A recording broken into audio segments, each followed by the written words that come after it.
পূর্বাশা যদি হয় শিশু পাচারের গুদামঘর, তাহলে মচনন্দপুর ডাম্পিং গ্রাউন্ড।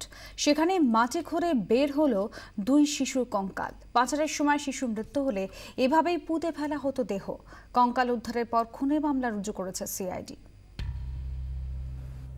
পুরোটাই নির্দয় ব্যবসা, হোক না শিশু, হোক না তারা কারোর সন্তান। শিশু পাচারকারীরা থোড়াই সেসব কেয়ার করেছে। শিশুদের যেমন পূর্বাশার গুদামে জমা করেছে, তেমন করেই অবহেলায় অযত্নে মৃত শিশুকে ছুঁড়ে ফেলে দিতেও দ্বিধা করেনি এই পাচারকারীরা। মাটিতে পুঁতে দেয়া এমন 2 শিশুর দেহ উদ্ধার হলো সুজিত দত্ত মেমোরিয়াল ট্রাস্ট আর তার লাগোয়া জমি থেকে। কিছু বাচ্চাদেরকে পুঁতা হয়েছে। আমরা ওখান থেকে 2টা বাচ্চার দেহ এখন অবধি উদ্ধার করতে পেরেছি। পাচারের 2 পান্ডা উৎপলা ব্যাপারী আর সত্যজিৎ সিনহাকে নিয়ে শুক্রবার মচলন্দপুরে যায় সিআইডি। কোথায় তারা কি করত দেখিয়ে দিতে বলেন গোয়েন্দারা। সেখানেই মেলে চাঞ্চল্যকর তথ্য। জেরায় ধৃতরা জানায়, পাচারের সময় শিশুর মৃত্যু হলে ওই এলাকায় পুঁতে দিত তারা। এরপরেই এলাকায় খোঁড়াখুড়ি শুরু করে সিআইডি। উদ্ধার হয় 2টি শিশুর দেহ। সামনে থেকে যেখানে দেখানো হতো, অর্থাৎ সুজিত দত্ত মেমোরিয়াল ট্রাস্টের এই যে জায়গা দেখছো, সেই জায়গা কিন্তু সামনে থেকে দেখানো হতো স্কুল এবং এখানে চলে দাতব্য চিকিৎসালয়। এই মুহূর্তে যে অংশে আমি রয়েছি, এই জায়গা থেকেই কিন্তু শিশুর কঙ্কাল মিলেছে এবং এই যে জায়গা খোঁড়া হয়েছে দেখতে পাচ্ছ, সেই জায়গা থেকে কিন্তু পাওয়া গেছে মূল কঙ্কাল, যেটি 7 মাস আগে এবং 9 মাস আগে পোতা হয়েছিল। এই জায়গাগুলো গোতা হয়েছে, অর্থাৎ এই লাগোয়া বিভিন্ন জায়গা ব্যবহার করা হচ্ছে। যে জায়গায় আজকে সিআইডির আধিকারিকরা 10টি জায়গা লোকেট করে যেখানটায় কিন্তু তল্লাশি চালিয়েছে, অর্থাৎ এর যে ভেতরে যে কার্টেনগুলো দেখতে পাচ্ছ, সেই কার্টেনগুলোতে কিন্তু বাইরে থেকে শিশু আনা হতো বলে তারা জেরায় জানিয়েছেন সিআইডি আধিকারিকদের।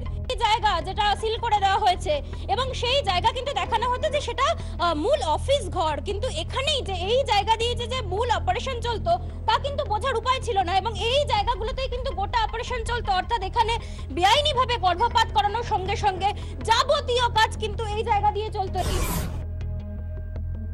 ঘরের পাশেই চলতো এমন কারবার, তবে টের পাননি গ্রামের কেউই, এমনকি প্রশাসনও।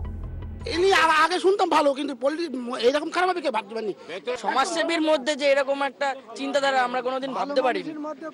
সমাজসেবী ছিল, খুব সমাজসেবী ছিল। এলাকার কাছে কোনো ইনফরমেশন কিছু ছিল না, আপনারা জানতেই পারেননি? হ্যাঁ, আপনারা অফিসে আসুন, আমরা অফিসে কথা বলব। উদ্ধার হওয়া দেহাবশেষ 2টি 9 মাস আর 7 মাস আগে পোঁতা হয়েছিল। শুধু এই 2টিই নয়, উৎপলা সত্যজিৎ জানিয়েছে এরকম 10টি জায়গায় দেহ পুঁতে রেখেছিল তারা।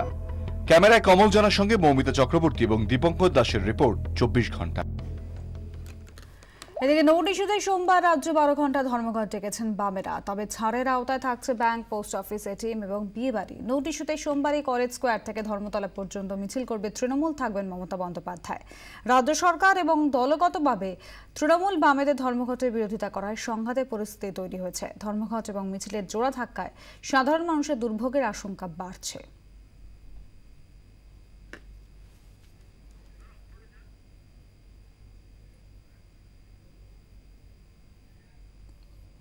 আগামী সোমবার বামেদের ডাকা বন্ধে বিরোধিতা করলেন মুখ্যমন্ত্রী মমতা বন্দ্যোপাধ্যায়। তার টুইট, দিল্লিতে বিরোধী দলগুলোর বৈঠকে বন্ধ নিয়ে কোনো আলোচনা হয়নি, এ নিয়ে কোনো মতৈক্য হয়নি। তাঁরা কোনো বন্ধ সমর্থন করেন না। মানুষকে দুর্ভোগ পোহাতে হচ্ছে নাগরিকদের সাহায্য করার জন্য এবং সংকটের মুহূর্তে তাদের পাশে দাঁড়ানোর জন্য সবার কাছে আর্জি জানিয়েছেন মুখ্যমন্ত্রী।